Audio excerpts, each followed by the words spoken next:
ever seen those special TV shows or movies? You know the ones that are so wonderfully unintentionally bad and bring you so much joy and captivate you, but for all the wrong reasons. Well, buckle up, Busters, because we here at B-Watch Rewatch absolutely live for these underdog gems. And now more than ever, it's important to take a break from the hard stuff. Come join your fellow B-Watchers as we escape from the chaos of life in our hilariously unhinged community. So please, allow us, Colin and Cadence, a sibling duo that shares a passion for such cinematic excellence, to take you on a wild ride through all the TV shows and movie plots you never knew you needed to hear.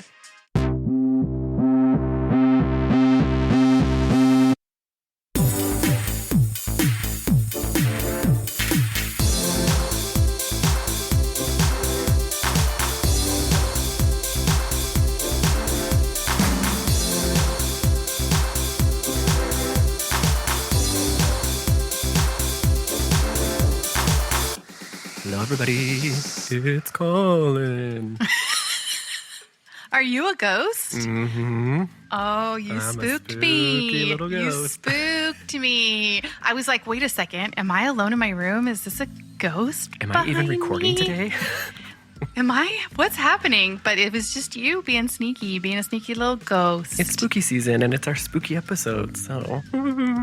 This is our one exception for this season, because this was not recommended to us. This was something we chose in honor of Halloween as a spooky movie. So it's our Halloween special. So we're doing I Know What You Did Frickin' Last Summer, which I saw it a long time ago. Yeah, me too. I was probably in high school. I think Scream just took over everything. Scream was just the bee's knees. Oh, we were all screamed out. We were all screamed out. Because I feel like I Know What You Did Last Summer was like following the Scream. Because this came out after, right? So I think it was like kind of trying to do that same thing, but it just never hit that popularity. And 90s slasher, like teen slashers, are just the best. I'm so happy we're doing it. Because what Scream had going for it was self-aware, and it was written as like a satire of teen slasher movies. And that was the joke of it. And then this movie just did all the tropes of teen Yes. slasher movies in a non-ironic way. Not at all Not as self-aware.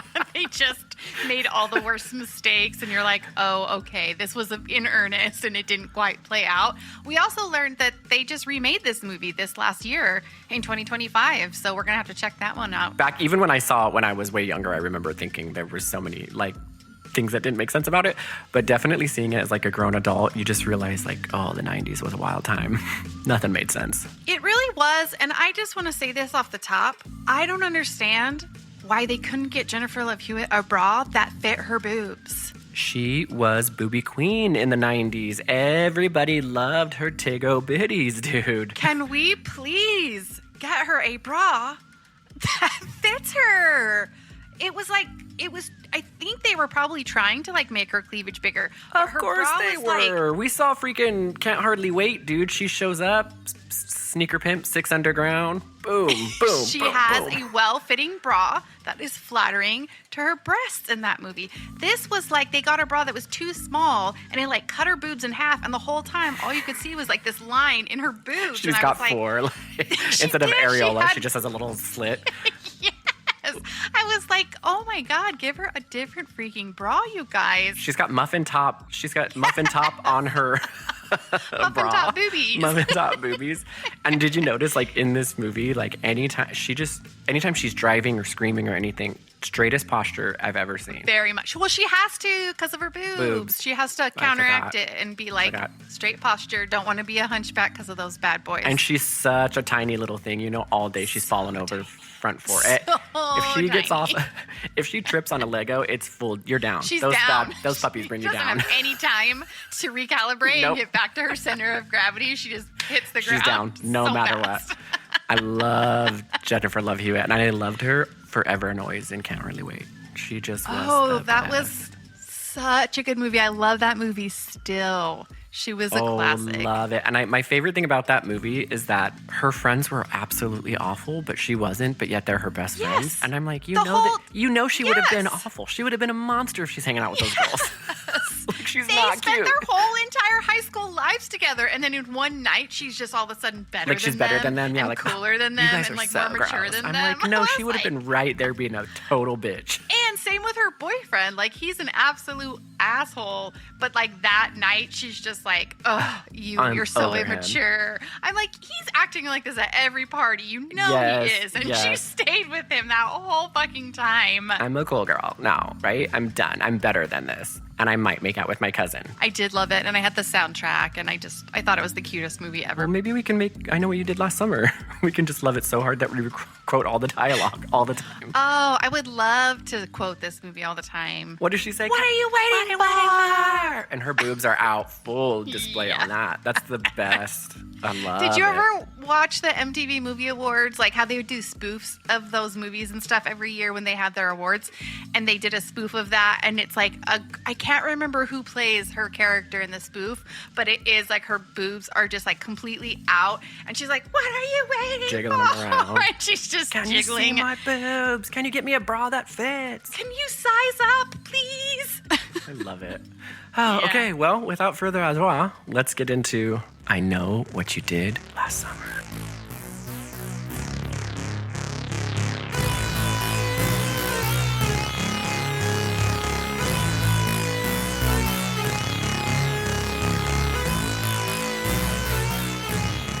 All right, so this movie came out, what year? Do you remember? Yeah, it was 97. 97? Oh, good year. Good year, 97. Okay, I like that. That makes me like this movie a little bit more. Remember when we were talking about movies one time and you were like, what year was it made? And I said 99 and you're like, oh, it was a 99er. Yeah. And I was like, 99er. Oh, is that a thing? And you're like, yeah. 99. Known for their movies, a 99er. 99er, duh. And a 97. So, we had Romeo and Juliet. We had Titanic. We had freaking I Know What You Did Last Summer. Romeo and Juliet was 1996. And I know that for a fucking fact. You are so lying. You can quote me on that. Well, I don't need to quote you. Either way, there's 4 kids. They are classic seniors about to graduate, having senior shenanigans, and then they commit this crime. And they try to cover up that crime, you guys. And we all know, every listener knowing, you can't hide from the awful crimes you commit forever. I was like, what are all the listeners knowing? I'm trying to think of a saying. It'll catch up with you. The secret can't last forever. Although sometimes they can. You can run, but you can't hide. And just so, not that it matters, but just to set the visual, Ray is played by Freddie Prinze Jr., the other heartthrob. FPJ. Oh, I love it. Who's in another movie. Him. Actually, freaking Barry is played by... Yes, Ryan Phillippe. And he was in a movie with Sarah Michelle Gellar, Cruel Intentions, the best. Oh, we should do Cruel Intentions. And then freaking Freddie Prinze Jr. is married to Sarah Michelle Gellar. Yes. I think they met during this movie, actually. And they're still married, that's when they met. Yeah, they've been married forever. Love it. So that's our 4 main characters. Oh, and then, of course, Jennifer Love Hewitt. We call her Jennifer Boob Hewitt. She is... so Ray is played by Freddie Prinze Jr. Barry is... I can never remember his name. He's so cute. Ryan Phillippe. Julie is Jennifer Boob Hewitt. And then Helen is Sarah Michelle Gellar. Do you think that Ryan Phillippe felt left out because he didn't have 3 names? He probably added one. Can I just put a fake middle name in, please? Oh, yeah, you're right. They all do. The more names you have, the classier you are always. So he's like, can I be Ryan J. Phillippe? These kids are all really rich except for Ray. Ray is kind of poor, but the rich kids accept him because he's dating Julie, I guess. But we start off the movie, you guys. It's a foggy beach. I think they're probably in like Washington or Portland or does it ever say where they are? They're on the East Coast. They're in North Carolina on the coast. Oh, shit. Yeah, it's like a fish. You were way off, it was foggy and it was on the ocean. Okay, Helen, who is a rich bitch, Sarah Michelle Gellar, she won Croaker Queen, 4th of July Croaker Queen Party. Beautiful title. And she gets a beautiful tiara. That thing is chonkin'. Oh, it's gorgeous. It's gorgeous. Giant, like mother of pearl ovals. And all kinds of different gemstone colors. It's probably 6 inches high. It's thick and heavy. Enormous. Yeah. I was like, enormous. Croaker Queen is a big deal in North Carolina. They are not fucking around with the Croaker Queen crown. That's full. Got Queen Elizabeth. They asked her, like, can we borrow one of the crowns? Can we borrow Princess Diana's crown for this? Can we just borrow one of your gem crowns because we need it for the Croaker Queen? We need it for the Croaker Queen. Yeah, so her friends are there watching her compete in this pageant. They're cheering her on from the get-go. You just have to know that Jennifer Love Hewitt / Julie is an intellectual. She's a feminist. Yes, and Helen is just a bitch. she's like, this is so sexist. I'm here to support my friend, but I'm too good for this. I'm too smart for this. That's why she's wearing a bra that's too small. She's a feminist. Oh, that's right. She's trying to really pat him down. I don't want people to look at me for my boobs, so I'm going to wear a bra that's so tight that it brings more attention to them. You're absolutely right. I'm going to make him see double, literally. Trying to bind them down, and instead they tried to escape, and she was like, this plan did not go how I thought it was going to go. But they try to make her very homely. They give her these ugly little bangs. They give her like stringy hair. Her hair is stringy and gross. Like they really tried to homelify it. And they always put her in like these ugly ass like white kids, and they're in like little like overalls, shawls and like jeans. Sweaters and stuff. Meanwhile, Helen is just boobs out, hot as fuck, wearing her tiara. Look at her. I mean, she was born for this. I had no idea her breasts were so bad. Dude, she does these exercises, pump them up. Guys, hi. I'm on sexist overload as it is. Kill the commentary. This year's Croaker Queen is Miss Helen Shivers. They go to a party to celebrate right after the ceremony, and she's walking around and she's like, how's my hair? And Julie's like, it's always you with the hair, huh? And she's like, well, yeah, it's my hair is so important to me. And it's really not that great of hair. She got beautiful hair. Don't get me wrong. It's a lot of hair. A lot of hair. It's a lot of hair. Yeah, it was very Rachel from Friends status, so I get it. And then the other important thing that happens at this party is we meet Max. He's a waiter at the party. Poor. He's a poor. And the rich kids, except for Ray, who is also poor, but the rich kids accept him because he's dating Julie. Right. But not Max, right. because Max is just poor. And he has to work. He can't enjoy shenanigans because he has to hold down a job. Absolutely not. So he tries to kind of stop Julie, and he's like, hey, we should hang out before you leave town. And she's like, no, thank you. And he gets a little weird. How about I take you out before you leave town? You know, kind of a bon voyage thing. Oh, you know what? I don't think so. We've been friends since forever. Now, you can't just leave without a farewell, right? Right. And he is played by freaking... Oh, yeah. He's played by freaking Big Bang Theory. Johnny Galecki. Fun to see him pop up. Fun to see him He originated on Roseanne. That's what I remembered him from, because I didn't watch Big Bang Theory. Nobody... I mean, yeah... Well, everybody watched Big Bang Theory. But have you ever met anyone that watches Big Bang Theory? No. But everybody watches it. I don't understand it. No offense if you guys, any of you listeners, if you love Big Bang, more power to you. Please feel free to send me a DM and explain how that's funny? Why you like it. Why it's funny. I'm open. I'm down. I won't argue. I just literally want somebody to just explain to me why it's funny. Open mind. We have open mind policy here at the podcast, and we're open to understanding the sense of humor that created that show and kept it on the air for 12 years because it has some sort of magic we just don't get. And he's rolling in the dough, so good for him. So much dough, dude. So Cadence is right. You're kind of setting the stage for a little bit of this interaction. So Helen is a bitch who loves her hair. She's also the pretty one. Julie's like the only one with the little rat bangs. So rat bangs. Barry is the workout bro, blonde. Drunk. Oh, he's an alcoholic. We need to have an intervention for Barry. And then Ray is Freddie Prinze Jr., who's kind of the same character in every movie. He's very she's all that, Ray. Just picture charming, that same guy. Yeah. Smart. Adult. He's just, again, she's all that character, which is, I think, is just actually Freddie Prinze Jr. And then we meet Max, who, it doesn't matter about his personality because he's poor. So let's not even talk about it. Not even worth our time. Not even worth talking about. Hey, let's beam down to Dawson's Beach. Is that all right? And after this celebration, they go to the beach, and Helen is still rocking that tiara in the foggy, She does not. She windy. worked really hard for that. She's not going to give it up easy. If I was hanging out with a friend who always was wearing something that they want or bringing a trophy, I'd be like, "Okay, girl, take it off. You can put it down, leave it in the car." I'm so proud of you for winning that. But we're at the beach. But we're also just going to be in the Olive Garden, and I don't think it's don't necessary. think you need to wear your Queen Elizabeth jewels. So they're at the beach, and I think it's Ray who's trying to tell a story about that urban legend we've all heard a million times. Yes, we've all heard that story about the guy who's chasing someone with a hook hand. And so they're all sort of telling their renditions they're all of it. They each remember it a little bit different. Dude, you're telling it wrong. Shut up. That's not the way it goes. Okay, the boy goes for help, and the girl stays in the car, and she hears this, scratching sound. It's not a scratching sound. It's a drip. Drip. Drip. No. It's scratching because the guy's been hung from a tree limb and his feet are scratching on the roof of the car. No, he's been decapitated and it's the blood from his severed neck that's dripping on the car and it's going to drip. Drip, drip. No, he wasn't decapitated. He was gutted with a hook.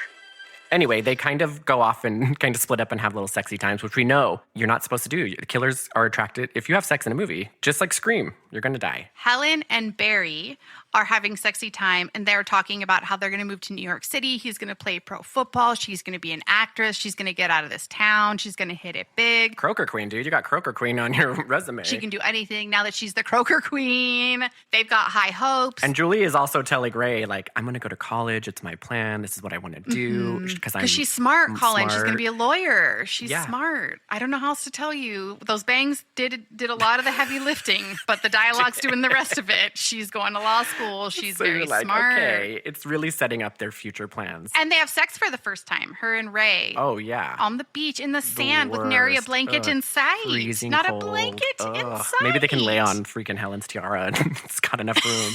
After you learn all of this about them, they're like, okay, let's drive home. And Barry's super drunk and we've all been drinking, but let's get behind Barry's car. Well, not behind Barry's car, but Pushing behind it. the wheel. Like behind the wheel. Ray is sober. Barry's been drinking. Barry is just wasted, like we said. He's just the rich white guy he's in his freaking varsity sweater and he's just drinking alone. So Ray's like, Barry, let me drive. Good idea. You have sex with Helen in the back, right? But he doesn't want to. He actually wants to just scream out the sunroof the whole time. Oh, he loves the sunroof. He's like a little puppy. Who doesn't love to scream out the sunroof in the middle of the night in a foggy road on the coast? Get out there and scream your little heart out. As he's up there, though, being a drunkard, he drops his bottle. Ray goes to look for it. They're like freaking out. Like, you dropped your bottle, you drunkard. Boom, you guys, they hit something. And not only did they hit something, it flies over the car and socks Barry in the face, dude. Like, and let's just give it to you straight. They hit a person, right? But they don't know this yet. They don't know this yet. We know this. They try to be like, maybe it was a dog. Maybe it was a deer. Either way, the shot of them hitting it, whatever they hit, fucking flew up, hit Barry in the sunroof. And I'm like, dude, he would have been You would have dead. been They so were going dead. like 80. You would have decapitated Barry. Going 80. He's covered in blood. Not his. But you guys, down the road, there's a full dead body. And when I say they hit something, he flew like 120 feet. Because they find an empty boot. Yeah. And so first, he hit him so hard he flew out of his boot. And so they're like, oh, look at this boot. And then as they go a little further, they're like, Oh, there he is. We really hit him. We did not kind of hit him. But this guy they think he's dead. And he's wearing like a rain getup or whatever. I think they call it a slicker. And like Kaden said, he has his boots. And Ray, I don't know if you guys know this, but I'm pretty much a lawyer. And if you accidentally hit somebody while driving, everybody in the car will get sentenced to death no matter what. Yes. There's no, you will, even if it's a total accident, every single person, passengers included, will get the death penalty. Or that's at least what Ray thinks. And he's correct. yes. He's like, we cannot let anybody know about this or we will all die. We'll get the death penalty. And he has to remind them. He's like, Over you guys, and over. You're rich. And you can maybe pay not to get the death penalty, but I'm poor and I will get the death penalty. Do you really want me to get the death penalty? We all will get it. Trust me. We'll all get it. You have a better chance of not getting it. But we all will get it. We'll all get it. And they're like, shit, you know what? He's got a point. Let's dump this body. Everyone's on board. Let's do it. But as they're getting ready to do it, we have a poor drives up in his poor truck. It's Max, you guys. It's Max, you from the guys. party. They just haul the body over the little road barrier and they hide it. And so when Max pulls up, they just pretend like they're throwing up. They're like, oh, Barry, you know him. He's an alcoholic. He's drunk. We're just trying to, like, you know, get him out, get him some fresh air. And Max is like, oh, look at his car. Looks like he's not such a little rich boy now. He pretty much fucked up his car. How about that? They're like, you know what, Max? They're like, Max, get the fuck out of here. Thanks for your Go time, back to your but shack. you need to Get the fuck out of leave. here. Nobody wants you. Go serve some more tables, Max. So he does. He just drives away, but he's spish, guys. And I would be spish, too. Barry's car's fucked up. They're all on the side. And if one person's throwing up, the whole crew doesn't get out. They all don't throw up together. What can I do for you, Max? You can wipe that my shit don't stink grin off your face. Okay, Max. Will do. Have a good night. We'll be seeing you, Max. So after Max leaves, being suspicious in his poor truck, they're like, okay, guys, it's time to dump this body. We do not want to get the fucking electric chair, because Ray just keeps reminding him, we're all going to die for this. This is what's going to happen. Which I thought they were just going to like throw him over the side of the cliff, but no, they pack him up. They pack him up with all the evidence, and then they decide to take him to a pier when they really could have just kicked him over the side of the cliff that they were on. But they're like, no, we got to do this the appropriate way. We're going to go find a pier, and we're going to slowly roll him off. Roll him off. And they don't know anything about the ocean because they're like, oh, the fish will eat him. There will be nothing left. They don't tie a rock. They don't fill his pockets with rocks. They think he's just going to straight up disappear. Just like Ray thinks everybody's going to get the death penalty. They probably don't know anything about the ocean.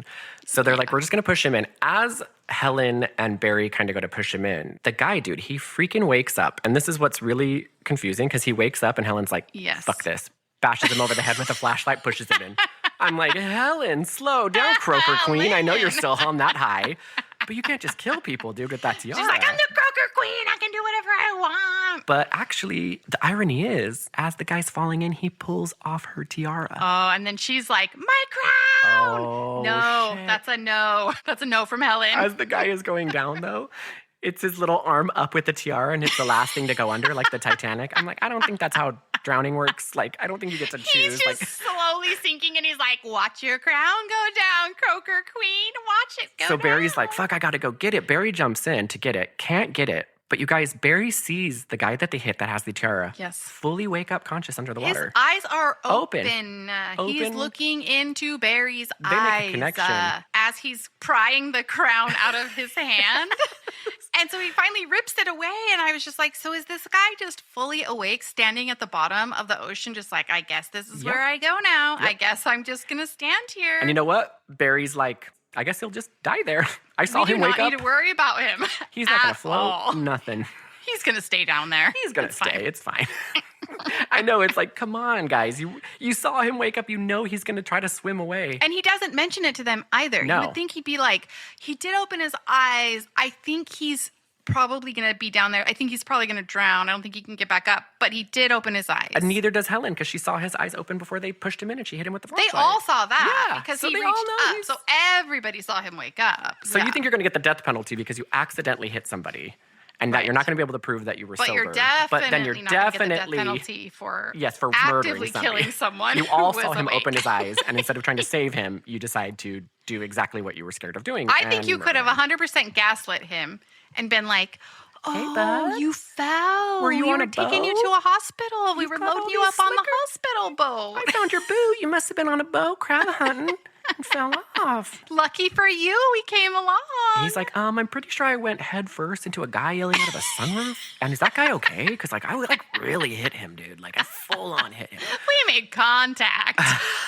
He's more worried about Barry, the sweetest guy in the world. He wakes up is that guy okay? The guy that I hit in the Is he sunroof. okay? He was screaming. He seemed to be having a really good time. I'm sorry I interrupted that. I did not mean to ruin your night. I apologize. Barry gets out. He sees his eyes open. He's sinking down to the bottom. And we're like, okay, this is not going to end well for anybody. Yeah, and he tells all of them, Barry's losing his shit at this point, and he's like, We're going home now.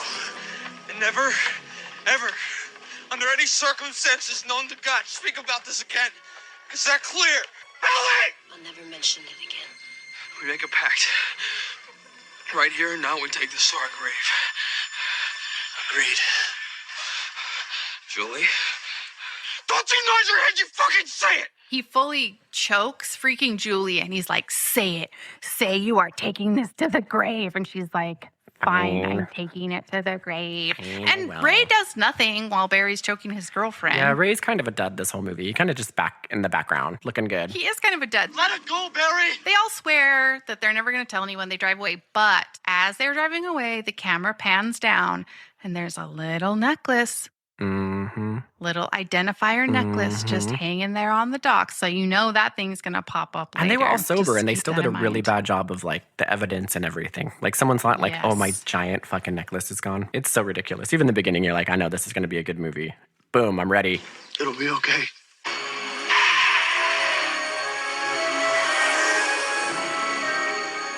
Then we cut to a year later, right? And Julie, she's so distraught over this thing that she did last summer that someone happens to know about that she can't dress up anymore. She has to wear overalls and she only wears hats. And she doesn't recognize anybody because she's back in her hometown. She came back from college. She carries her little teddy bear and her little bucket hat. She carries her little teddy bear. And you can tell that this has gotten to Julie, dude. She is fucking sad, right? It's just guilt-ridden her. If it's not clear to you that this has gotten to her, her roommate who drops her off at home is like, get your corpse into the car so I can take you home. Then when she gets home, her mom's like, Julie, you look like death. So they keep telling her she looks like death. She looked like she died. She looks horrible. And if she couldn't already feel bad enough, she gets a freaking letter, you guys. Mm-hmm. And it says, I know what you freaking did last summer. In very nice handwriting. Very nice. Handwriting. Sharpie for sure. Yes. Whoever wrote it had a Sharpie and very good handwriting. Reminiscent of Boy Next Door and how good his penmanship was in the bathroom and his artistic skills. When he wrote awful things on the bathroom wall, but it was beautiful in cursive. Yes. So Julie spends all night staring at that letter. Oh, staring at it in the dark. The dark, Just over and over and over. Thinking about it hard. And the next morning, she wants to get Helen's number. Because keep in mind, Helen is supposed to have moved to like New York or something and started an acting career. Right. She was going to be an actress. They go to her store because Helen's parents own that department store downtown. Well, look what the cat drug in. Her sister is like the manager now at the store. Elsa, you know what? I need to talk to Helen, and I was wondering if you could give me her New York number. Where's Helen? Can I get her number? And she's like, actually, Helen's working here because Helen sucks as an actress and she's actually back. And Helen's behind the counter. Helen's like, oh, hi. Do you know I'm the Croaker Queen? I'm just here doing Croaker Queen business. It's like a thing This is actually an obligation that Croaker Queen has. They actually have to sell perfume. Yeah, I'm not getting paid for this. No, trust me, I'm volunteering.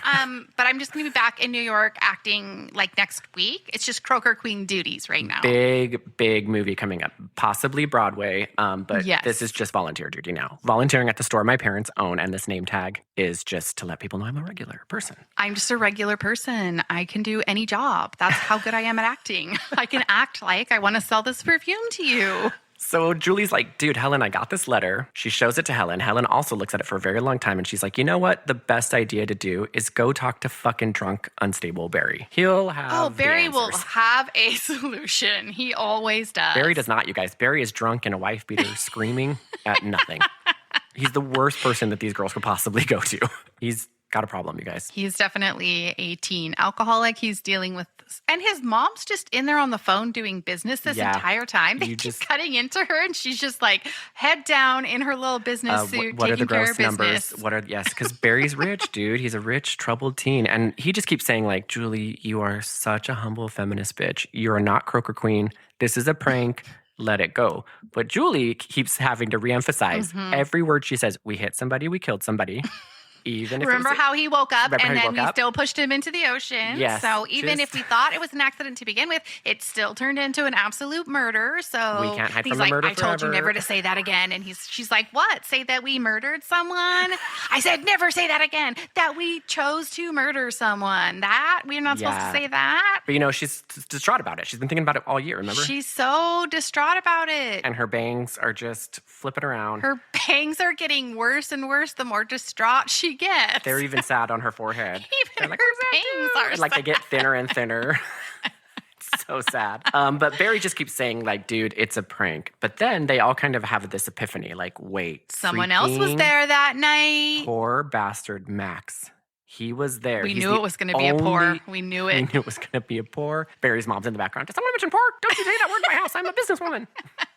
I have a beachfront home. We don't say the word poor We don't say the here. word poor around here. We're only rich. So they're like, oh, Max, let's go get that poor.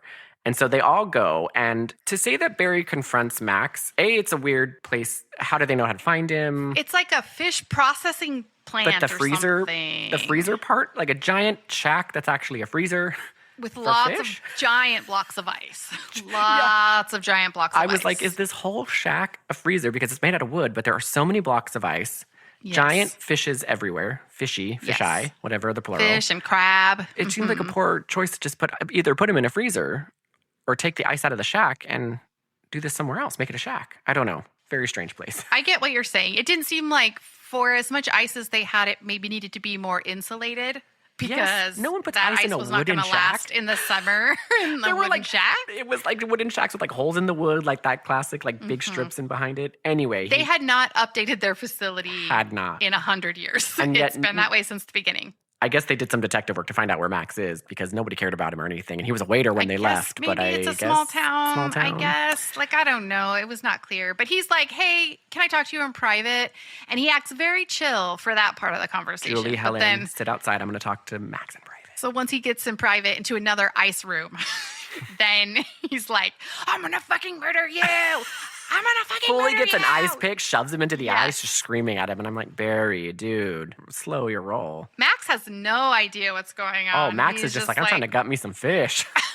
I was just at work and was you at came work. into my place of work. Threaten I don't know me. what you thought you were going to do today. So Barry threatens to kill him, then walks out of the ice room, and Max is like, you, Barry, you just better not push me, you Barry Cox. And he's kind of shaking his fist at the sky. Barry's leaving, assaulting Max out of nowhere, feeling real good about himself. Oh, he's like, I took care of it, ladies. They're like, well, what did you do? And he's like, I took care of it, ladies. I feel like Helen and Julie should have heard him screaming and that he's going to murder him and like saw the shack moving because he was Because pushing the up against the shack walls. is, again, not insulated, and there's cracks in between the boards, so Yeah, you the could sound's traveling. definitely You hear. know what's going on in that shack. Yeah, Barry's definitely a threat to Max. They're being complicit, just like they were in Yes. this murder.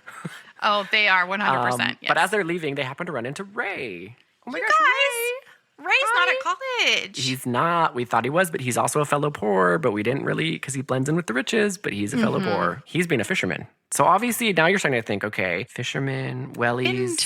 Interesting, Ray. Interesting. And Julie, he kind of says like, Julie, I'm sorry. We should have definitely called the police. My bad. But it is what it is. What are you going to do? What are you going to do? And Julie's like, I know what I'm going to do. Never fucking talk to you again. And then she walks away and then slowly starts running away and then kind of Briskly walking. puts her arm out and kind of does Briskly. this dumb. It's the funniest scene. We have to put a clip of it on Instagram because I'm like, dude, commit, Julie. Either run away crying. She couldn't quite tell what she was like. I think she was thinking, if I walk away with self-control for dramatic effect, it'll be brilliant. But then she's like, Actually, this is a long pier. The pier's really long. and then she's like, but don't run too fast because your boobs, you don't want them jiggling. Yeah. So just kind of keep up the pace a little bit. Because she does the weird, like halfway down the pier, she's like, no, I am going to jog with my arms out though. Kind of to the side and kind of hop up and down, kind of like a chicken, and then kind of stop. It was really great. And keep in mind, she's humble, you guys, and she's a feminist, so she's all overalls. Yeah, and her So- kids still. And her kids just running down. Oh, sweet kids. You don't wear kids at the pier, Jennifer. No, don't. Those Don't are not, do they it. don't have the grip. Just don't. You're going to slip and fall. And her bangs are like, you're going to fall. her bangs, too, you Ray. guys. We're never gonna They talk to you just keep getting, and they keep separating into like six That's distinct what I little mean. pieces. The more distressed she gets, the more thinned out they become, and they each develop their own little personality. And some of the ones get longer on the side. I'm like, Jennifer, dude. And then towards the middle, when she's like, can you see me? It's just two little baby And they're 90s they McDonald's split right bangs. down the middle. Then they're on either side. Babe, Bless it's- her. You know what? It's Little symbolic longer. of what she's going through. She's the shattering. dichotomy Yes, of she's shattering. who she is and what's happening. She's trying to around her. live in a bunch of co-realities. And her bangs know it.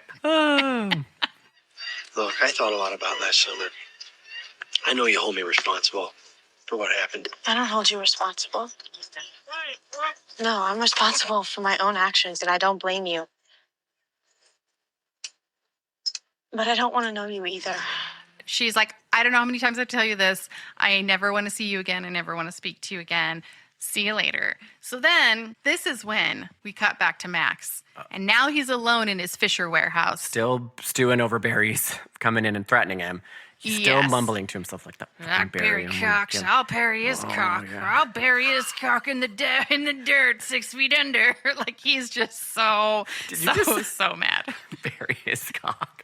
Oh my God, that's such horny gay talk. I was making a play on words. I'm gonna bury his cock in my mouth so I know hard. it's like a euphemism, but then I was like, he's so mad Yeah, that he's he's not like, gonna do I'll that. show him Barry Cox. But it doesn't matter. He doesn't get to bury his cock in his anything No. because you guys, Fisher guy, and when I say fish, what do we call him?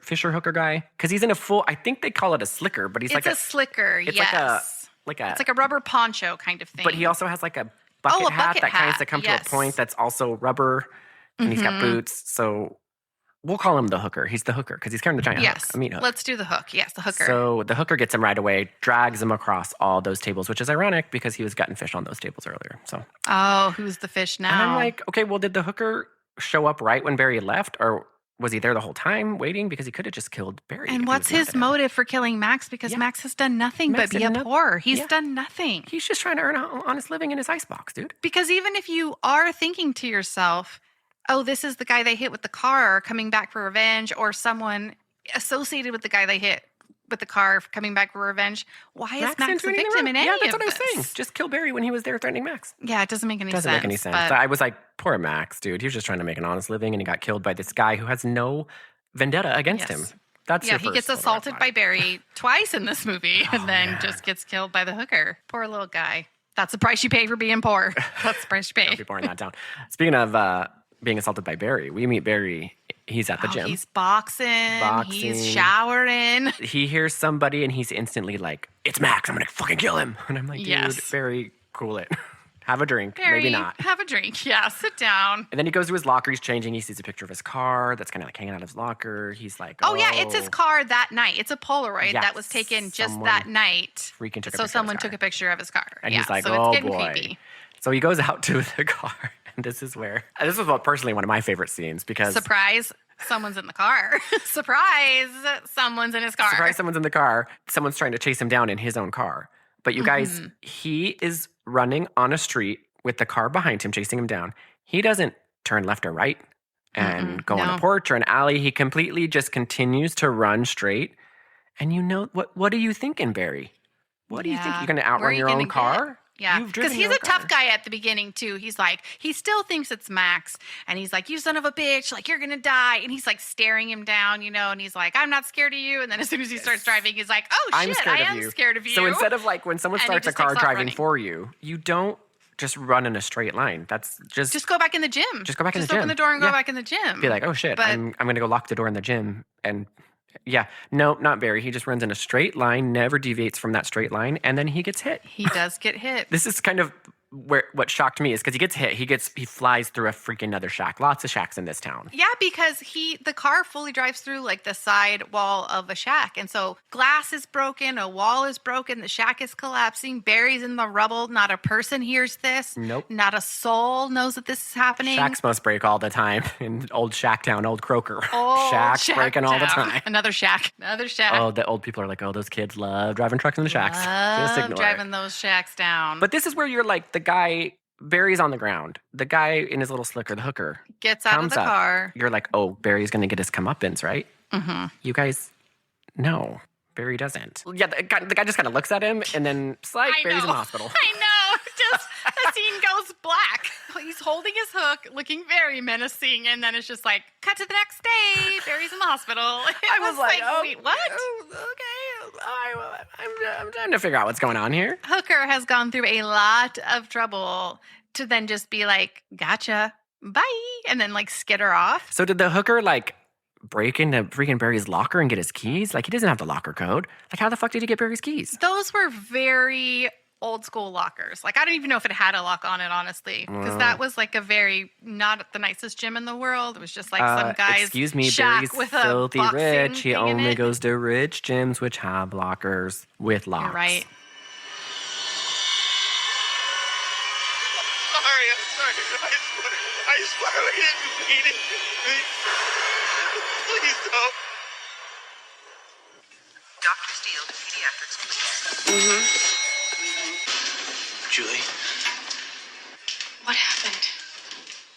No. For the 40th fucking time, I couldn't see his face. So they all just have a little powwow in Barry's rich hospital room. I know. Think of the trouble that Hooker would have to go through to like chase him, stand over him menacingly, and then just walk away and be like, scared ya. Like, why? If he so quickly killed Max without a second thought, then why? Who did absolutely nothing. Why not kill the guy who was involved in this whole... We don't know who the killer is, but somehow we know, you know what? He knows what they did last summer. So yes. it's got to have something to do with that body that they hid, okay? We know that he knows something. So they're all arguing, and then Julie's like, by the way, I did happen to use this cool thing called the internet. She was able to access all of the files in the county library. Yeah, because she really does. Smart. She's like, I'm smart. I went to college, you guys. And I looked it up. His name was David Egan. He was found 3 weeks after his body was caught in a shrimp net not far from Miller's Dock. It was in the paper. I think the police called it an accidental drowning. You can call it an accident all you want, but he died because of us, that's certain. And the coroner said that it was a drowning. And I'm like, I'm pretty sure the coroner would be able to tell if you fucking nailed somebody hardcore with a car. I know his bones would be broken. His bones would be broken. His face would be shattered. The coroner's like, oh, looks like a drowning. You know what it is? It's the same coroner that was in the ring when he opens the closet and the girl's face is green, like, she died distorted. Of a heart attack. Yep, her heart stopped. Yeah, no fucking shit, dude. No fucking shit, her heart stopped. Her face is contorted and green and her eyeballs are yellow. Looks like her heart stopped. Her heart stopped. That's what happened. Yep. That's what happens when you freaking die, dude. The coroner pulls him out. He drowned. He definitely drowned. Sure drowned. This looks like a drowning to me. Well, do you want to see if there's water in his lungs? No. See No, how his face is all drowning. smashed in and his bones are all smashed in? That's what happens Classic when you drowning. drown. Just trust me. I'm a coroner. It's called a pressure drowning. It's a pressure And drowning. It's when the force of the drowning hits you so hard that your bones shatter. It's kind of like the bends, but like reverse. So, yes. That's just trust me. I'm a coroner. I also just wanted to take this moment that Jennifer Love Hewitt / Julie takes yet another opportunity to remind us, because she goes, the coroner says it was an accidental drowning, but we all know this wasn't an accident. Okay, You know Julie. we murdered him. And I'm like, Julie, everybody knows. Julie. Everybody knows, Julie. But her and Helen decide, you know what? We're going to go to this David guy. So David is the guy Egan. that Julie looked up, whose body got fished out of the ocean. So they're like, maybe we're going to go. They find his sister, basically. Because Her they're name is like, Missy. he's dead, so it's got to be a family member or a friend of his that's doing this, because they want revenge and somehow they know about us. So that's their next journey, is like, do a little PI investigation, do a little Mitch and Ryan, a little Baywatch Nights action, get out there, do some investigating, and figure out who would be motivated enough to start chasing them around with a giant hook. Survived by his mother Claire and sister Melissa Egan of Marable County. They live in the sticks. What do you think? What do we got to lose? And so they find David's surviving sister. Her name is Missy. Mm-hmm. She lives in another shack. Helen and Julie are so wildly obvious about what they're after, because they're just like, Your name, Egan, sounds very familiar. Did you have a brother or something? What class was he? Do you live alone? You know, I think I remember David. He had a friend, right? What was his name? Didn't he hang out with this guy? I mean, they were really close. God, what was his name? Do you remember his name? Did he have a last name? well, what was his last name? Well, what did he have any friends? What was he doing that night? Like, they're just asking her so much stuff. And Missy's just like being a total weirdo. She's like, things haven't been the same since he's been gone. He went up there because his fiance died at that exact same corner in the road. A year before. And it's also funny because they don't go and lie and say like, oh, we were friends of David. No. They're like, our car broke down. So it goes from our car broke down to like, tell me everything about your that's dead true. brother, You're please. totally right. I should have brought that in there, because when I say they're so obvious, it's like, hey, Missy, we just drove out to this middle of nowhere shack, but our car did break down.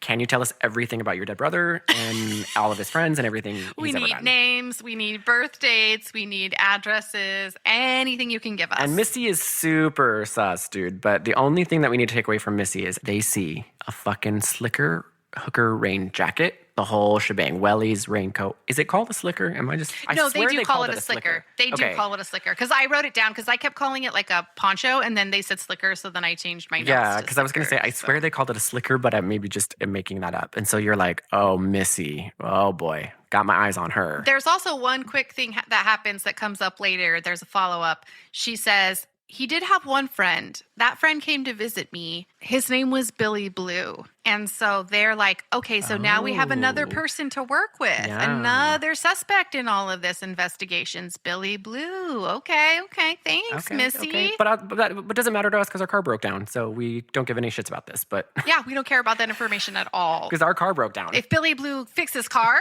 then give him our number. But other than that, don't care. Go back to your chickens, bitch. So they leave, and they're like, okay, well, we've got another name. Add it to the list. Add it to the list. And again, in the car, Julie is talking.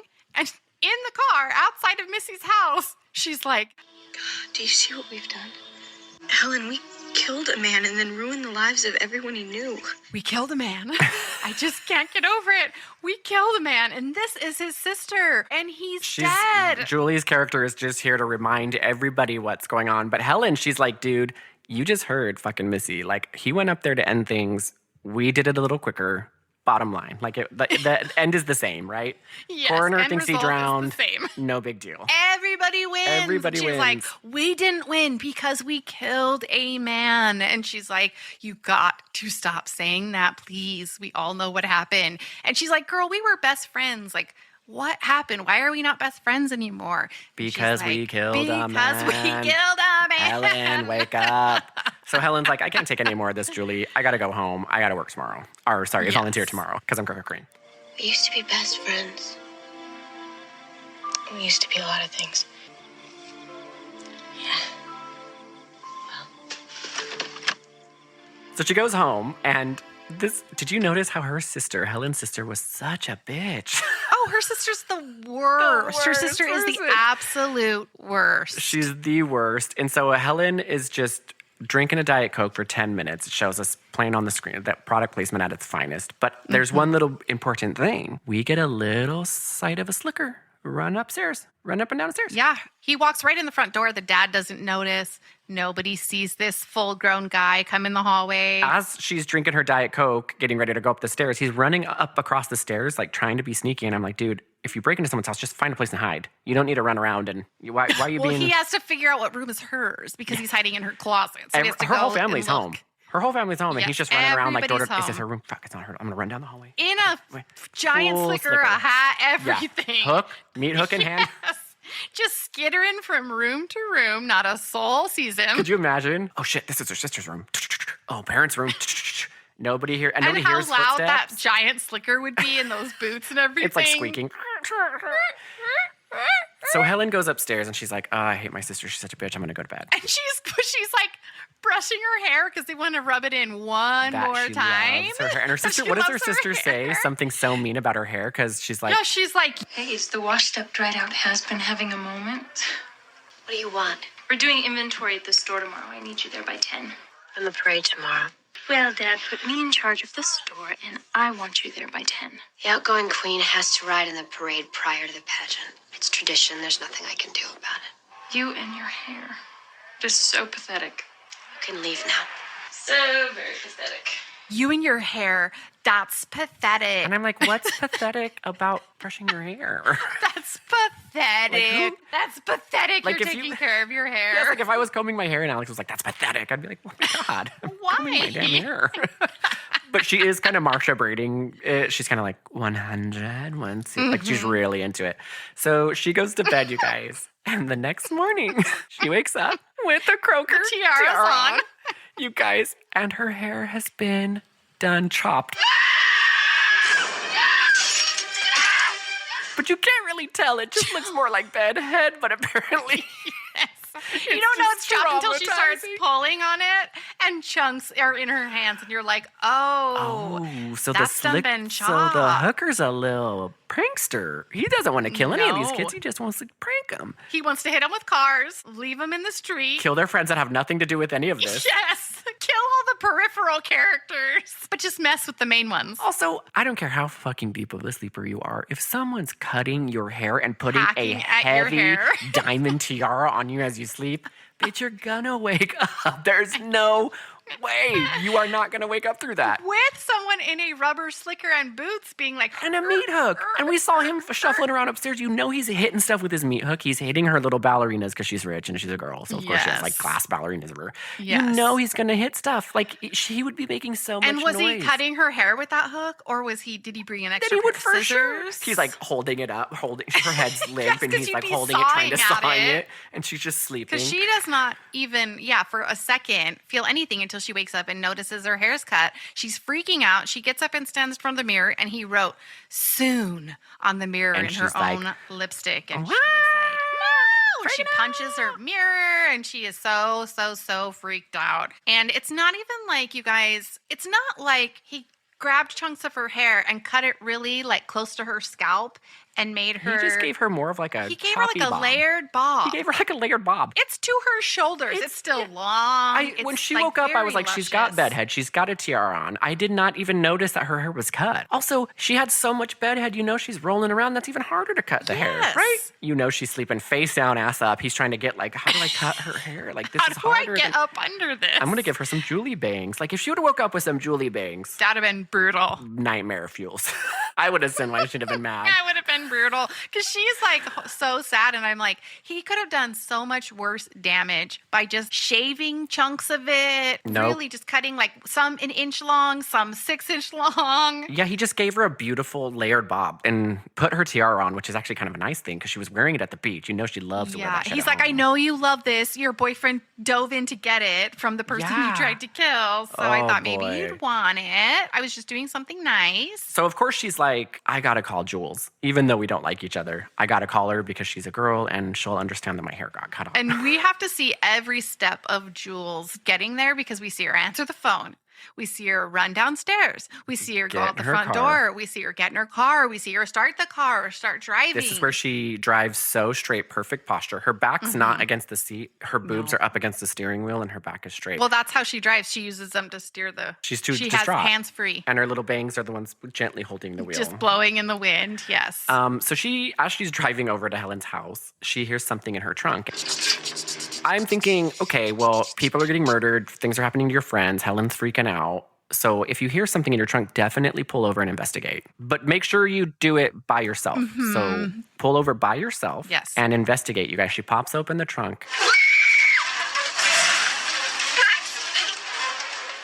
Freaking Max's body with a bunch of crabs. I couldn't look at it. You know, I hate crabs. Colin does not like crabs, you guys. It's a big deal. It's a genuine fear of crabs. Didn't eat for a week because my roommates put a dead crab in the refrigerator. That is so mean. That is genuinely mean. So I couldn't see, but I'm guessing it was Max.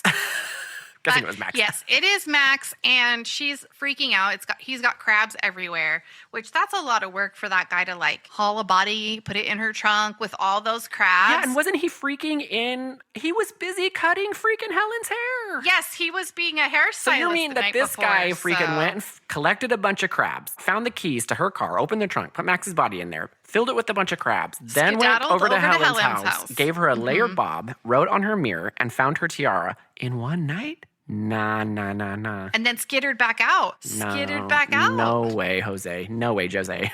Not having it. You just don't know the capabilities of the hooker because he's got a lot of irons in the fire and he's got a lot going on. He's got a spreadsheet. He's able to balance it. He's definitely got a spreadsheet. He's got a project management tool. He's like, okay, I got to fill the crabs. Got to go get a couple crabs. He's doing Todoist 100%. Okay. Should I stop at Joe's Crab Shack? Should I have lunch there? Are those girls going to be having that party again? Are they going to be balloon animals? Are they going to be balloon animals? Are those Laguna Beach girls going to be there? I just don't know. Things do get crazy at Joe's Crab Shack. Yeah, you know what? Say that much. I'm going to allot a little bit more time for Joe's Crab Shack, just in case to have a drink. I don't know. Maybe 2.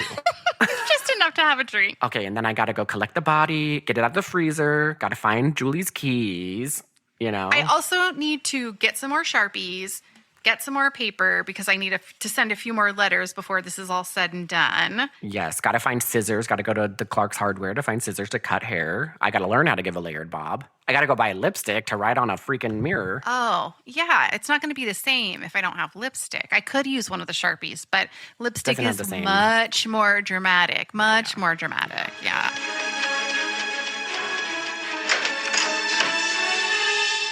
Julie Immediately books it. Doesn't drive her car over there. Just starts running. Doesn't go to a there. police station. Doesn't go to anybody. Colin, she can't. She's going to get the death penalty. Because keep in mind, Max had nothing to do with anything that happened last summer. Right. So if she went Poor to the Max. police, she'd be like, dude, this guy who had nothing to do with anything we did last summer, because we didn't do anything last summer. We didn't do anything last summer. He just showed up dead with a bunch of crabs in my trunk. Like, Yes. the cops would have been like, fuck, we got to investigate this. Yeah, this is intense. Because the This is killer very who killed intense. Max is not going to be like, well, actually, I did it. You're going to get the death penalty. So he's just going to stay quiet. There's not a lot of logic to her action. It's win-win for Julie at that point, just to tell the police. Yeah. Just tell the police. It is. But you know what? She's panicked. Crab's body. She doesn't know what to do. So she runs over to Helen's house, and Barry is over there comforting Helen. And Helen is so embarrassed, you guys. She has the ugliest little newsboy cap on. All of her hair is shoved into this fugly cap, but she doesn't want to be seen with that short hair. She's sunglasses, the whole thing. She is full Jennifer Lopez newsboy hat. So she brings them over to the car, and when she opens the trunk, there's nothing there. in there. And they're like, well, Barry is like, you dumb bitch, there's nothing in here.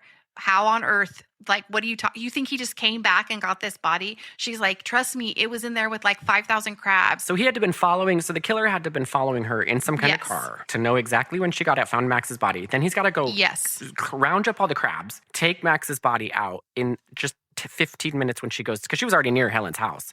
Exactly. In broad daylight, in broad Colin. daylight. In broad daylight in a all happening residential in noon. neighborhood. Yeah. So nobody sees a guy in a slicker and a meat hook taking a dead body out of a trunk with a bunch of fucking crabs. With a You think bunch of crabs. One little baby crab would have fallen out and someone would have been like, why is there a crab here? Like, there's a live crab And she'd have been here. like, look, there's a crab. That's It's proof walking that away. there was a body in here. Yes. But nope. Nope. He takes care. He could even technically get away with just taking Max's body out and leaving the crabs. Yeah. Because, that's a bad prank. Yeah. That's a bad prank, but whatever. It's not a crime. Yeah. Barry would have been like, okay, you're half a crazy bitch because there are crabs, Right. but I don't see a body, right? Then the evidence that he committed murder is now gone, but the crabs are just a bad prank. And you guys, these are small live crabs, like 1,000 small live crabs. Like, you're going to drop one, dude. He takes the time to get every Each one individual of one. those little crabs out. He's hooking them. He's using his hook. Hooking them one at a time. Throwing him into his backpack. Wow, this guy, I'm on the slicker guy's side. I'm on the hooker side. I'm thinking this guy's a fucking hero. This guy's Excellent he's figured planning out a way to skills. do this so efficiently. And on top of that, he's figured out the perfect way to scare each of them individually without killing them yet. And so he's got good. this very organized He's good. plan. He is good. So this is where one of the best moments of the movie is, because Helen's like, I believe you, girl. Trust me, I believe you. And then Yeah, my hair just got cut off, and I saw you're next in the mirror or whatever, and my tiara was on my head. Yes. I got it a little You're bit right. less bad than you did. because Barry, but- I was going to say nothing bad's happened to Barry yet, but he freaking got hit by a car, so never mind. Yeah. You would think he'd believe her too, because he's also been victimized by this guy, but he's acting very strange about it. So Yeah, you're right. You're totally right. He got fucking run down in his own car in the hospital, saw the guy with the hook, and he's like, you're his dumb, hallucinating bitch. Like, he'd be like, oh, he's fucking with you too. I didn't even think about that. So ridiculous. Julie's unraveling, and so that's when she runs into the street. And she's like spinning around, and she's like, Don't you see? He's got us now. Okay, this is exactly what he wants. We can't go to the police, not now. He's made sure of that. He's just out there, and he's watching us and waiting. What are you waiting for, huh? What are you waiting for? What are you waiting for? What are you waiting for? In a residential neighborhood in broad daylight. Yes, and not a person comes out and is like, are you guys okay? Everything What's okay? going Looks like on you're having a out little bit of a here? nervous breakdown. What's with that bitch's hair? What's happening with your bangs? Did you guys go to the same barber? Did you guys get the same hairstylist with that cut? No? Okay. Looking bad. So after she gives us that stunning performance, Julie, J Love Hugh, J Boo Blue, they also just happen to run into Ray. Well, no, they go to his house because now Barry is like, oh, we know who this is. If we've all gotten fucked up and Ray hasn't, then it must be Ray because he's also a fisherman and this guy's wearing a fisherman's slicker. They're all freaking out, right? Because nothing's happened to Ray, you guys. Barry got hit. She got her hair chopped off. So Barry immediately is like, Ray, dude. But Ray's like, you guys, actually, I've had it really, really bad too. I know you guys are freaking out, but I've had it really, really bad too. Look at this. I got a freaking note. I also got a letter. Look, I got a little baby note on a post that it says, I still know what you did last summer. Oh, wait, that's next year. I know what you did last summer. And they're like, dude, Ray, I got hit by a car. My hair got chopped off. My car got filled with crabs, but it also got cleaned up really quick. So that was a broke-even situation. But it was more traumatic traumatizing. to see it, but she didn't have to deal with it again. So and that's when Barry's like, dude, you're a fisherman. You've been suspiciously absent, but showing up at random times. The only thing that happened to you is you got a note. You could have written that note your fucking self. Yeah, I don't trust you. And they start turning on Ray, you guys, hard. Barry's trying to kick his ass, and finally everybody calms down enough to be like, shit, we got to get Helen to the Croaker Queen Parade. Shit, the Croaker Queen Parade is happening right Helen, now. You got to sit on that giant clam. Someone's chasing us, trying to kill us. Someone just left a dead body. But you know what is our priority? Is that Croaker Parade. So they decide. All of this happens before like 10 a.m. All these kids are up at such a lot of stuff. A lot of stuff's happening before Croaker Day Parade, which happens at 10. Because she also gets a more official haircut. Oh, yeah, she gets full glammed out.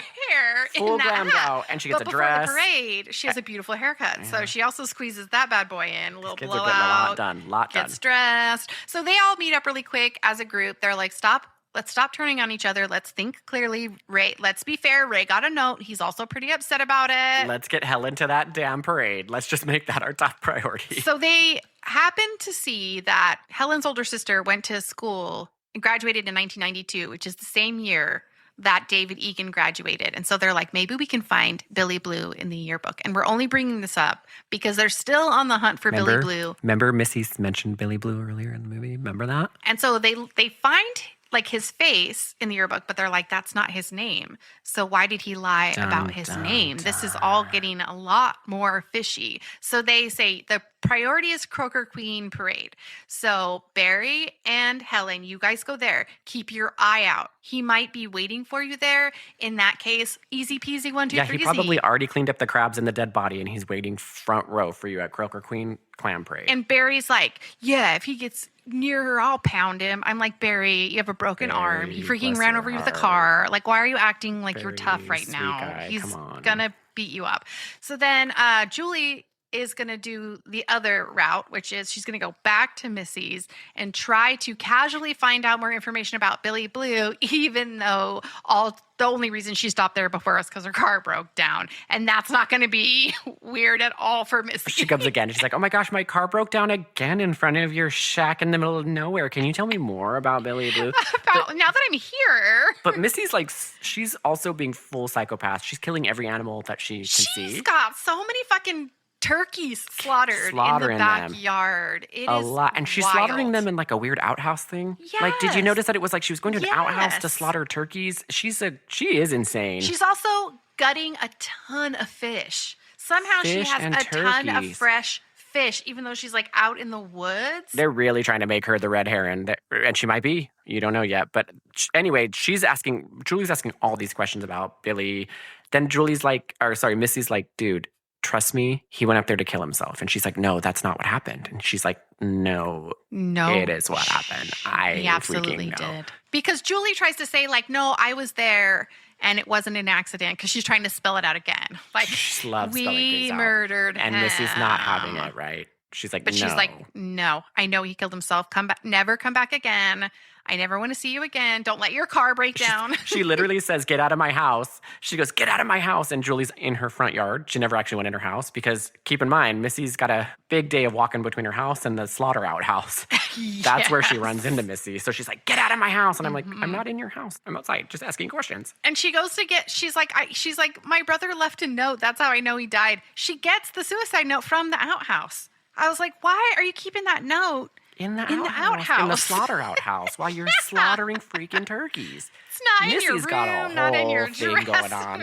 We need to find out more about Missy. She's a killer in her own right. Yeah, if they would have made a sequel about Missy or had this movie be about Missy, I'm all for that, because Missy was an enigma. She was just full of mystery. Wrapped in an enigma. It clicks for Julie in that moment. Yeah, that something is... She's like, oh, so maybe we're not even looking for the right person. For the right guy. At all. My brother drowned. I saw him. He had Susie tattooed on his arm. Tattoo? He doesn't have a tattoo on I his arm. saw it on his You right didn't say forearm. anything. Get out of here. It wasn't your brother. And she takes off running. And her bangs are like, wait for me. So then that's when we meet Helen. And I guess in this town, they have a whole fucking parade where Helen sits on a giant clam just so she can pass on her giant crown to the next winner of the Croaker Parade. Yes. I'm thinking that's a lot of it's a lot of pomp and circumstance just to have the old Croaker Queen give her crown to the new Croaker Queen. Tradition. But the only reason I'm saying this is because she's waving, but you guys, she's putting on an act for the crowd. She's laser focused on finding anyone in a slicker. She said she was a good actress, and she was not lying because she looks like she's loving waving, but she's not loving it. Oh, yeah. Everyone's like, look at Croaker Queen. Throw roses at her. She's the Look how best thing happy that's she ever is. happened to her. Is her hair looks amazing. It's layered and perfect. I love that short haircut It's on so you, good. girl. You guys, it's the middle of summer. Keep in mind, they're all back from school. It's summer. It's July. And everyone's outside. And you guys, she spots about 100 people in full head-to-toe slicker gear, right? So she'll find one guy and she's like, it's him. Nope. Nuh-uh. Old friendly guy. Nope. She'll see another guy. Just the guy that looks like a perv. Another guy. A woman. Barry fully body slams an old guy. Yeah, and Barry he's like, thinks he "Oops." finds him. Body slams an old man, and the old man's like, this is just my fit for the day. It's cold. And I'm like, how are there so many people wearing full head to toe? It's not raining. Why you got a fucking bucket hat on? That feels like maybe part of the coordinated attack from Hooker. He emailed everyone. He's like, if you have a slicker, wear it. It's just a little thing I'm doing. It's just a little game. I'm just playing. We're going to do a Just flash do it. mob, and Flash it's like mob. part of this bigger thing that's Croaker happening. Queen, flash mob. Because I'm like, really dude, fun. you're finding 100 people in these. She's just all confused. But she does see one guy looking from above. Oh, on the roof. Yeah. she's And like, he fully gets out his hook and like looks at her and he's like, I'm going to kill you. As a viewer, if you thought it was going to be another old man, he flashes that hook. And she's like, shit, there he is. We He's got really him. here. He's really here. He's going to do it. And you would think that anybody else in the entire town at the parade would look up and see that guy with a giant hook being like mouthing like, I'm going to kill you later. And they'd be like, what's that guy doing? Yeah, because she broke her acting skills and she was looking straight up terrified, shaking. You'd be like, what's Croaker Queen looking at? It's a guy with a hook. Yeah, Croaker Queen seems real freaked out. Panicky. Nope, not at all. So then we go to the rest of the ceremony, which is during the beauty pageant that she won the year that we saw previously when she got her magnificent crown. She gets to sit and preside over that beauty pageant in order to finish passing along her crown. Big ceremony. I loved personally that as part of this beauty pageant, you know how there's like the swimsuit section and then there's like the talent section. This particular pageant likes to save time. So you perform your talent in your swimsuit. Croaker Queen. A girl is like singing for her talent, but she's also wearing her bathing suit at the same time. And I thought that is efficient right there. Croaker Queen is so smart. Get it all over with in one fell Talent, swoop. bathing suit, also answering questions from the audience. I would vote for world peace while flipping batons. It's great. It actually is. That's a very German way of having a beauty queen. Yes. You sing all of your answers, so it all happens at once. So she's sitting in her chair, just presiding over this ceremony, and then she sees a guy in a slicker with a bucket Another slicker. come up behind Barry. Oh, just this guy in a full head-to-toe slicker watching women in their bathing suits performing talents at the Croaker Queen Festival. No, nothing to see here. She screams from the stage where she's sitting in her throne. She's like, Barry!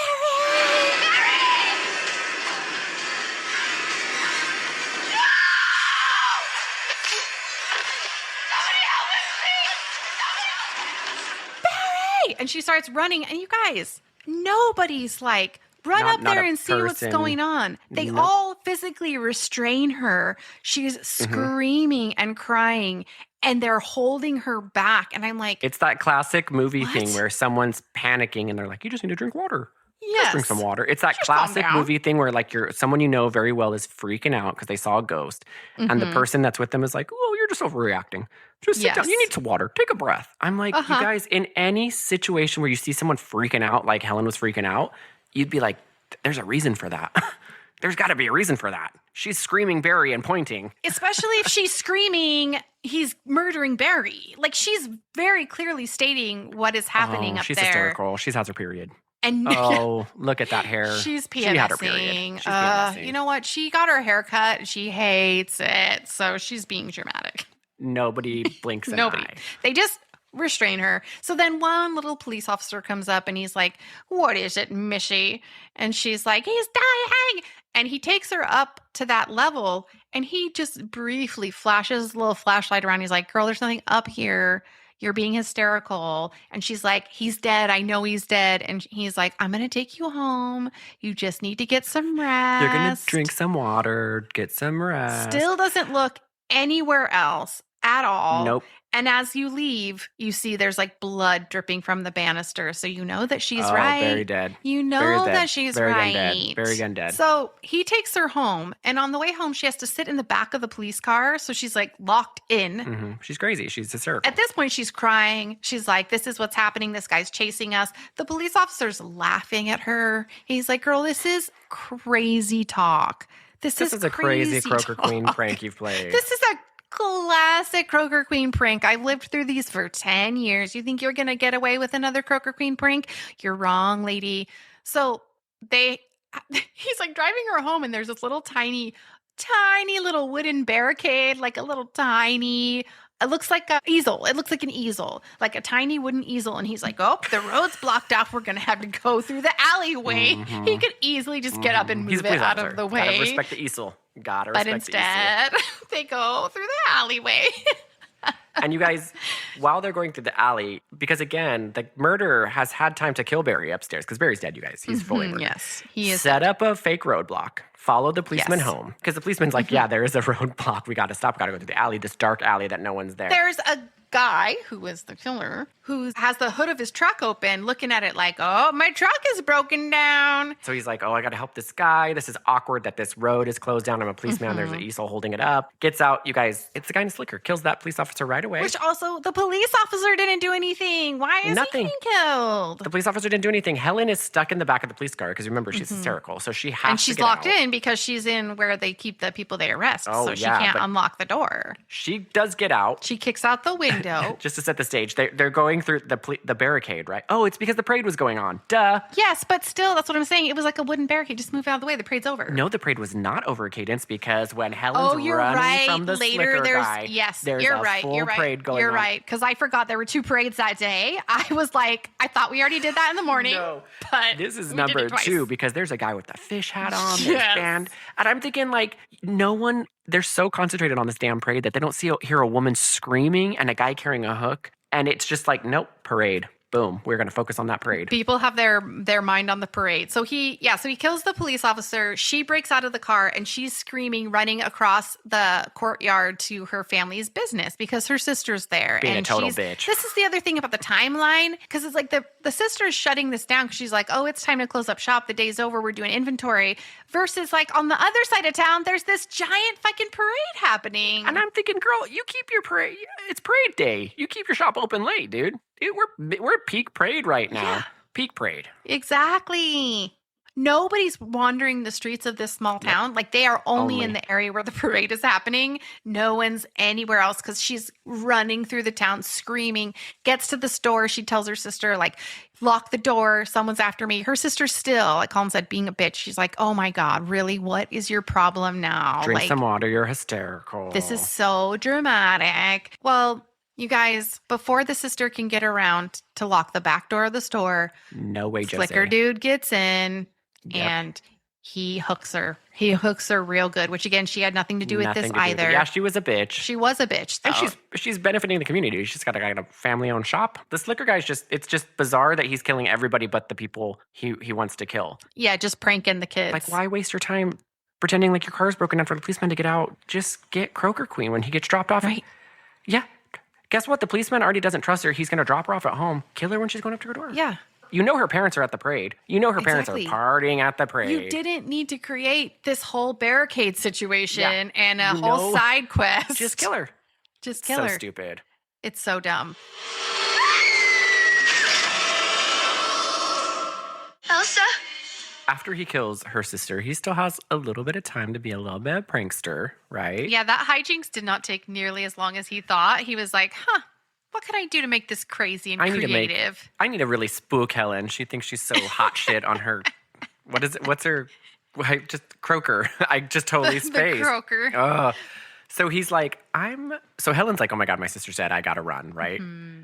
It starts getting like real quiet. Her sister's not making bitchy comments anymore. She's like, Helen, your hair is still stupid. And like, you think her sister would have made a bitchy comment as soon as she walked in. Like, what the fuck is the matter with your hair?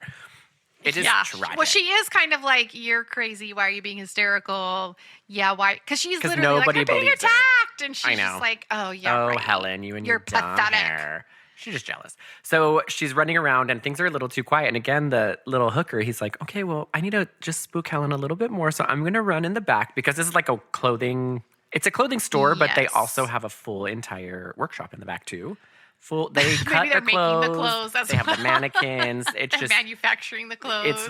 that's how shops work if you didn't know that. So he's especially like, okay, in small towns. You got to do everything yourself. You have the storefront and then a huge giant warehouse in the back that's like 3 stories, as we learned in a moment. Classic small town. So the hooker's like, I've got an idea. I see all these mannequins that are for some reason covered in plastic. Maybe they're brand new. Maybe they want to protect them from dust. But who am in a full slicker, double the size of these mannequins, I'm going to hide in plastic too, and I'm going to spook her. And it's clear plastic. It's not even like a tarp that's opaque. It's clear plastic. So it's like you've got all these flesh-colored half-bodied mannequins and then a giant black scary in mannequin. rubber, and he's just pretending to be totally still because he's actively pretending to be a mannequin covered in plastic. I know, and so he just very viciously still. killed her sister, so he'd be like,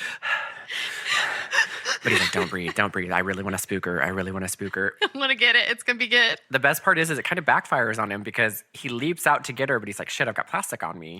He's trying to rip it off. Grab her nearly as good as he thought. Yeah, his hook is everywhere. She slips right under that plastic. She's like, okay. And he's like, okay, the plastic was too far. This was better in theory. I get it. I can take some feedback. And then Helen's like, okay, well, I'm going to do the best thing I can do in every scary movie. Instead of run out the back door or the front door, because he's down in plastic. He's struggling with the plastic. He's still trying to. He's trying not to suffocate. I am going to go to the second floor, but I'm not going to do it in a traditional way. I'm going to get I'm not going to take those stupid fucking stairs. School pulley system rope with a hook that the most I can compare it to is like a dumb waiter because it's like you pull it and it moves up, but she has to stand on it and pull the rope and like pull up her own body weight. I think it's like one of those like 1920s like industrial, like when they didn't have full machinery. Like nobody would ever have this in a mom and pop clothing shop warehouse. Yeah, because I don't understand what you are needing to take up and down. That's not that that's that heavy in the clothing store. Nothing. Just go up and down the stairs with whatever it is, but doesn't matter. So she's like, shit. So her little baby arms are just working overtime to get her body up. And you guys, she's furiously pulling and she's raising 2 inches every 7 seconds. So long. And she's furiously. And the killer guys, the hooker. Squeaking. There's like a scene where she's doing it so hard, the hooker's just walking up the stairs. He just meets He's her like, at the top. girl, there's stairs right here. Are you crazy? And he just casually strolls up the stairs. He doesn't even run up the stairs. At the top. No, he he's slowly very walks slow. up, and she's like still doing it. Like, I can maybe outrun him. No. At that point, drop yourself. Drop it. Don't keep going. Oh, that's drop true yourself. Too. Run Once out the front door. Top, drop real fast and then run, because then he still has to come back down the stairs. She's hysterical. Yeah, that was smart. That was smart. He meets her at the top, and she sees him waiting for her, and she's still just going up. Like, shit. Maybe I can trick him. And then she basically does get up there. He still won't kill her because he's playing with her. So she's like, okay, well, I guess I'll jump out the window. Obviously. She jumps out the window, you guys. Window. There's a brief moment where she lands. She jumps out of the window onto a dumpster. And we love dumpsters in movies. They're only ever full of padding and cardboard. Oh, there'd be sharp glass in there. There'd be dead mannequins, a bunch of stuff from the Croaker Parade. Fish hats. Tons of Croaker leftovers. Yeah, so she lands, and there's this brief moment where they shoot her like this beautiful goddess. Like, she lands in it, and the moonlight's hitting her, and her, like, the slit in her dress is up. Her cleavage is out. She's just like, I landed on all this cardboard. What am I going to do? But she gets up, and you think she's going to make it because, you guys, once she lands in the alley, she sees the fireworks, and they're like salvation to her. Oh, the parade is still going on. There's a family in front of her. Like, but they're so laser focused on that damn parade. Guys, that parade.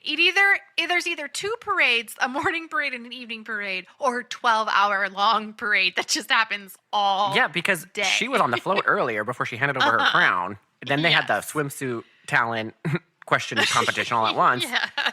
That was over and done. So now there's something else going on. A marching band, fireworks. But the point is everybody's so focused they do not hear her getting. She dies, you guys. Helen gets smashed. Yeah, he chases her straight into the crowd. alleyway. I feel like she ran right into the streets and people still didn't care. The band is just walking over her. You see the band marching by, and then you see him get her. Croaker parades are they're no nonsense. We don't care. Oh, people don't have time. They don't have time for anything else. They're like, are you seeing the Croaker parade? It's right fucking in front of us. We've been waiting all year for this. We've been prepared.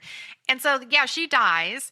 And so meanwhile, we have Julie frantically driving back from Missy's house. She's running all over town. She's revisiting all the venues that she thinks she's going to find people at. Nope. Barry's dead. Helen's dead. Where are they? Don't know. How about I go to the docks? Yeah, and Barry's body's not at that facility, so he must have been hauling that body around in between killing this sister and killing Helen. He's an amazing person. Yeah, so Julie makes it to the docks and she meets Ray there. And Ray is like, what is happening? You are frantic. And she's like, I can't find Barry. I can't find Helen. Also, why are you at the docks during the freaking parades? What are you doing here? Do you not care about the Croaker culture? Because Croaker culture is very important to this area and you're not there. He's like, yeah, I'm a fisherman. I work. Unlike all of you rich kids, I have a job. So she's like, this is really spish, but I guess you are super poor. So it makes sense that you'd be on your fishing boat at night during the biggest parade of the year. But then whatever. She looks over and she sees the boat that he's on. You guys guess what it's named? Guess what's its name? Billy Blue. Billy freaking Blue. Billy freaking Blue. And Julie's like a beautiful minding it. Like you see her eyes, just her little bangs are like, he's really suspicious. Run, run. So she's like, oh, it's Ray. We all got attacked. We all got this awful stuff happened to us. He only got that one suspicious note. It's for sure Ray. It's for sure Ray. I hate him and I never want to see him. Runs away from him for a second time in the movie. He starts chasing after her because he's like, no, you don't understand. You don't understand. Let me explain. And then another guy pops out of the shadows, body slams Ray right to the dock. He's like, my child, where art thou running to? Oh, and Julie, she's like, you went to college, girl. You know this is not a good idea. They're trying to make him like a father figure because he does say like, my child. But he's like, get on my boat. Just trust me. This guy. And I'm like, no big deal. No, Julie, go back to the police. Go to the. If you think that Ray's the killer, because Ray's and you taken think care of at this point, he's out. Go to the police and be like, actually, no, I'm going to go to the police. That guy's a murderer. Gonna go get him locked up. Nope. She's but like, instead, thank God, I do need to get on your boat. Thank you. Runs it's right a good onto idea. a stranger's boat. Good no idea. questions asked. And as soon as she steps in, she knows, shit, I have made a terrible mistake because his whole boat is covered with pictures of her and her friends. Pictures they took that day, articles you about guys. them. That day. And they're not Polaroids, you guys. These are actual developed films. So he took pictures. Remember when she screamed at her, like, what are you waiting for? He has pictures of that. He's got freaking Helen in her newsboy cap crying. He's got, that was earlier that day. So this guy not only killed all these people, put Max in the trunk, filled it with crabs, killed Barry, all of this, planned his whole Croaker Day parade. He was on the top of that balcony holding his hook. You guys, he also stopped at 1 hour photo. And got these freaking photos. And I'm then like, had to go back to the docks to hang them up, tape them onto the boat. Why are you hanging these up? You don't need to remember any of this. You know, you've meticulously planned all of this. Why? You don't need pictures to remind yourself. Yeah, and you're like, I saw them this morning, and I'm going to see them tonight, and I'm going to kill them. So there's no reason to have pictures. And there's 3 pictures of them like in the same scene, like, but just moving slightly different. I'm like, so not only do you have pictures of that earlier that day, you have 3 various photos of that same day. Of that same scene. But he's also got maybe if they're pictures newspaper throughout the years, clippings. I get it, but that day is excessive. It's excessive. He's got newspaper clippings. He's got like just the classic crazy guy who's really fixated on the 3 people who potentially kill. Well, we'll get to the point because this guy. Yeah, because as soon as he walks in, she's like, oh, I see who this is. Oh. It's Mr. Willis. And Mr. Willis went to the road that day to kill David Egan because David Egan killed his daughter, Cassie. Okay, hold on. We gotta explain this a little better. This is where the big climax of the movie is, guys. It's Mr. Willis. And here's this whole let's beautiful mind it together. And in editing, put music, put beautiful mind music behind this. Beautiful mind I music. need instrument. Right? Okay. Mr. Willis is the father of the woman that was the fiance to David. David is the person that they believe they hit and killed and pushed into the ocean. But actually, Helen and Missy were correct because David went up that night. He was so distraught about his fiancée being killed in the car wreck the year before that he was actually going to end his own life. But Yes. Mr. Willis, Susie's dad, was like, Cassie's. for some reason, I know he's ending his own life, but I want to make sure I do it. But I want to do it first. I want to do it first. I don't know what his mindset was, but he also waited a year. He also had so much time. Till the anniversary for dramatic effect. Dramatic effect. Because I'm like, a year is whatever bereavement can last a long time, right? There's no time limit. Grief is different for everybody. Grief is different for everyone, but he did have a whole year to like maybe have this idea of killing his fiancés. Right. Yeah. But no, he was waiting for the anniversary. Yeah, right? I think that's just like what was most potent he wants to about kill him, the plan. But it was a car wreck. It wasn't like David like killed her on purpose. It was a car wreck, and he just happened to survive. But Missy tells us even the whole town blames him for killing Cassie. So it's like, he was going to feel shitty about it no matter what. And so he's like, yeah, I think I am going to go up there. And I'm just going to end my life. And then the dad's like, oh, no. I will end your life before you end your own life, my friend. But guess what? He was too late. David actually did end his own life. And the dad was like, crap, now I've got to wander these dark bends in my full slicker in the middle of the night.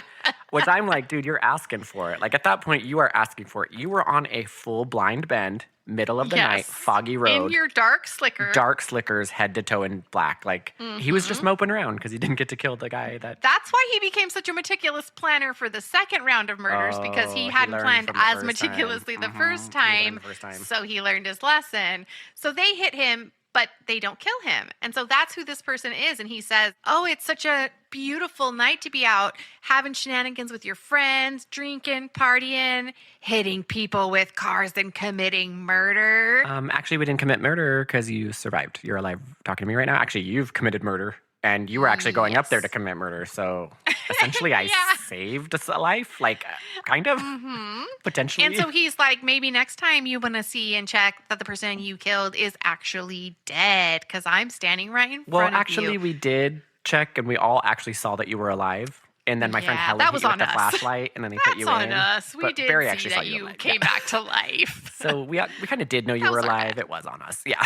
We didn't wait for you to float back up because we knew you needed air. We just assumed you're going to live down there now. You're dead.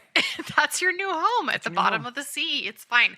And he's coming back committing so many murders of people who didn't actually hurt him he killed everybody all, and he didn't end up dead. He lived. Well, yeah, the truth is, too. And so, okay, so really quickly, that's the big climax. But Ray, he woke up from he was out. He's like, oh, my God, I'm going to get a dinghy. I'm a fisherman. I know these parts. Gets a boat. Oh, yeah. Dinghy's boat out fight, there. Big time boat fight. So they both have a boat fight. Julie, Ray, they're just, again, there's hooks on ropes. So many hooks on ropes all over. Lots of nets. Lots of nets happening. And if you've got a big old hook and you've got hooks on ropes and nets on a moving boat, and the irony is that his little hook, what do you call it? This little gutting hook? Mm-hmm. It actually was his downfall in the end because it gets him all flustered up and he actually gets thrown overboard. He dies. It leads you to believe he fell off and died a second time. So you see his little hand detached from the rest of his body and his hook is stuck in the net. And then they get back to land and the police are like, hey, is there any reason that this guy would want to kill you? And they're like, nope, not at no all. reason whatsoever. We didn't do anything last summer. Don't know what he's talking about. Last summer was completely and totally uneventful. And he goes, yeah, his body will wash up. Bodies always do. And so you don't actually see his body. You just see his detached hand. So they're kind of setting you up for something. Because we fast forward to college. She doesn't have guilt hair anymore. She's got luscious, guilt-free hair. She's also a sexual vixen because she's just talking to Ray like, you're going to pound me so hard. I love being pounded now that her I'm not towel guilty. Is so tight around her boobs. They're muffin topping out of the towel now. Yeah, she cannot get enough muffin top. So she goes in the shower. She walks out, you guys. Steam everywhere on the mirror. Guess what it says? I still know. So this guy's been hit, killed twice, technically dumped in the ocean, aroused from the ocean, meticulously planned the murders of everybody but the people that killed him, because 2 people literally got away. Just played pranks on them. Just played pranks on them, but killed their sisters and their friends, and poor Max, who had nothing to do with anything, right? No, and he meticulously planned all of this. Right off the bat, Max. how? Okay. What the fuck do the cops? What do they say about Barry? Who killed Barry? Who killed Helen? Who killed Max? Who killed Helen's sister? Yeah. Like they're just like, oh, that was a all bad accident. They drowned. Oh, you know what? The coroner said they all drowned. The coroner just comes in. Oh, looks like her heart stopped. Looks Especially like Barry died. Helen's older sister, he hooks her in the stomach and then carries her like a purse. Like, oh yeah, uses rib that cage hook full. handle to carry her by the rib cage. And I imagine the coroner seeing that and just being like, looks like she drowned pretty bad. Looks like it got her real good in the rib cage. And you'd think Juliet would be like, I don't feel comfortable having guilt-free hair and sexual energy if Until I didn't I know see for this sure. actual guy's Because body. I learned the hard way the first time. I learned the first time that we totally can't thought count he on was that. dead, but he was not. You think she'd be even Not more count on that. guilt hair ridden? Like she'd be terrified.